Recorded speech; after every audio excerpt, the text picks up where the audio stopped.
Man, it is almost football season again, baby. What's going on, people? Welcome back to Reefer. Another banger video for you guys, baby. Let's be special. Let's be special. Now, before I go any further, Dominic Thomas, I want to give you a congratulations, young man, on getting that scholarship. You earned it. Quadzilla, baby. You've been through so much between the tornadoes, the transferring, walking on to Clemson. You have been through so much. I'm so proud of you, young man. So happy to see you get that scholarship. You deserve it. You balled out last spring for us when all the other running backs were out injured. You were balling out for us. Now, training camp's going underway, and the contrition's starting to add up already. You got Xavier Thomas, the foot injury, at 4 to 6 weeks. It's looking more like that Wake Forest game is going to be at his return date, which is a real bummer. I really hope that he stays committed, stays focused, and keeps that weight down, even when he's doing that rehab. He may not be able to run, do the cardio that he's used to, but he needs to find a way to keep that weight down. Really stay under that 260 mark. If he can stay under that 260 mark, I think he could have a lights out year when he gets back. That's what he needs. He came back because he wants to go to the NFL, and he needs a lights out year to get a shot at getting drafted in that middle round, even potentially high. If he balls out, gets double-digit sacks this season, he could sneak into that third, second round. I'll be honest with you. But in addition to him, the wide receivers are getting beat up. EJ Williams he had something drained. I can't remember exactly what it was, but he should be back this week. Beaux Collins, though, has a shoulder injury. Bit of a bummer, so he'll be out at least a week. They're being very precautious with him. Ngata was banged up earlier, but he's back now. And Troy Stellato. I know, Troy Stellato. I was hyping him up, gassing him up that he was going to ball out this year. And, unfortunately, the young man goes and tears his ACL. But, I wish him a speedy recovery. But you better bet your butt, though, I'm going to be hyping up and gassing up that return for that ACL. You better bet it, baby. Troy Stellato's going to have a baller year next year when he gets back from that ACL. You better believe it. You better believe it. But overall, it seems like training camp's going pretty well. The quarterback battle seems about even. I mean, they're acknowledging that as a battle now, at least. So we'll see how that goes. DJ's been looking pretty slim apparently. Shipley's been looking good. That O-line, they're playing around with it. It's interesting because the O-line I think is more competitive this year than it was last year, and there's no longer Dabo's not saying constantly he needs to find the best five. Which I wonder if that means that he's a little more confident in the offensive line. That he doesn't need to constantly tell reporters, hey, don't worry guys, I'm working on finding the best five. I'm working on finding the best five. And instead, a little more confidence in it. They are talking about moving Walker Parks in to that right guard spot, which I talked about in earlier videos. I really think we should get Tristan Lay a chance on right tackle. I just really think we should. We've got no reason not to. But Putnam's looking good at center. That O-line's looking good. D-line's looking feisty. Still figuring out the rotation. There's a lot of guys that want to eat. A lot of guys that need snaps on that defensive line. So they're playing around to see, who's going to play when, or what the rotation's going to look like. And, it's opened up a little bit more now that Xavier's out. But Xavier's one of the better guys in that rotation, so we need him back. But, Miles is looking fast as ever. Brian Brzee is looking nice in his return from the ACL. He's got the nice knee brace on. Will Taylor's looking good, too, apparently.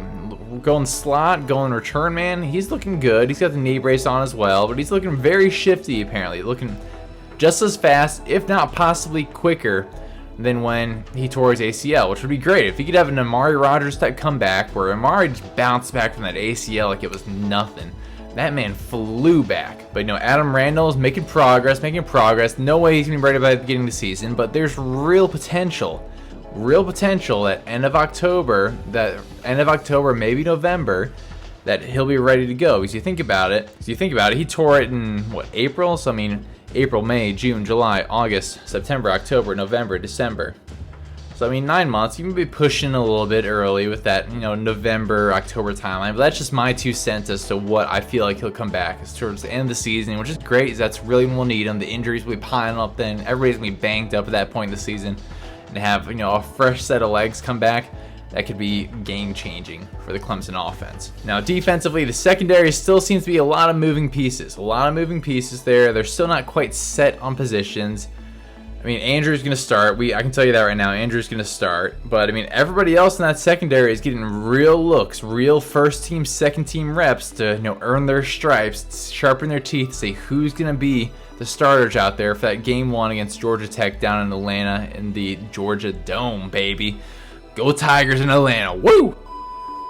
But linebackers are looking fast as ever, and I think they're going to have to find a way to get Bentley and Trotter Jr. on the field. I don't know if they're going to be able to get them on the field at the same times. I went back and watched some of the Iowa State game.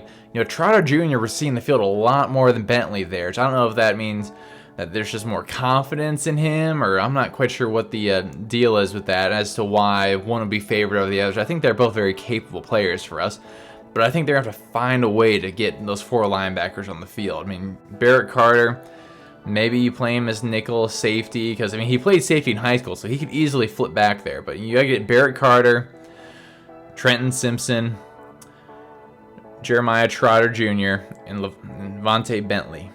We gotta get Bentley out there, man. Number 42, repping the Christian Wilkins number. I like it, young man. I like it. But we gotta find a way to get them out on the field.